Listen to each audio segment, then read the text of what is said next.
আজ মহামান্য সুপ্রিম কোর্টে আমরা হিয়ারিংয়ে ছিলাম। আজকে স্কুল সার্ভিস কমিশনের 2016 প্যানেল নিয়ে যে পূর্ব নির্ধারিত হিয়ারিং তার ডেট থাকা সত্ত্বেও আমরা দেখলাম যে সাংবিধানিক বেঞ্চ 5 বিচারকের একটি বেঞ্চের একটা দীর্ঘ ওখানে শুনানি চলছে এবং এই শুনানি চলার সাথে সাথে আমরা যেটা বুঝছি বা কথা বলে জানলাম যে এই হিয়ারিং চলবে এখনো পর্যন্ত, কারণ এই হিয়ারিং এর নানান বিষয় জড়িয়ে রয়েছে।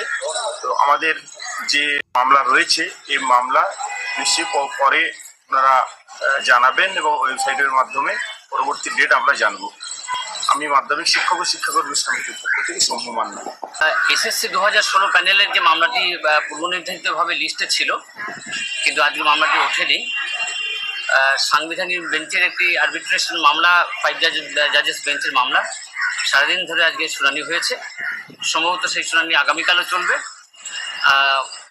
যা শোনা গেছে, চিফ জাস্টিস বলেছেন গতকালকে কোনো একটি হিয়ারিংয়ে বলেছেন যে 2016 প্যানেল এই মামলাটি সম্ভবত সেপ্টেম্বরের লাস্ট উইকে হতে পারে।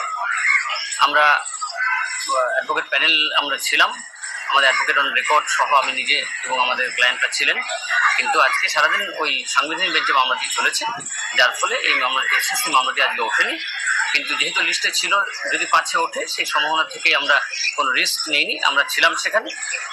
এবার দেখা যাক নেক্সট পরবর্তী ডেট, সেটা সেপ্টেম্বর শেষেই হোক বা অন্য যে কোনো দিন হোক, আমরা আবার যথারীতি হাজির হব। ধন্যবাদ।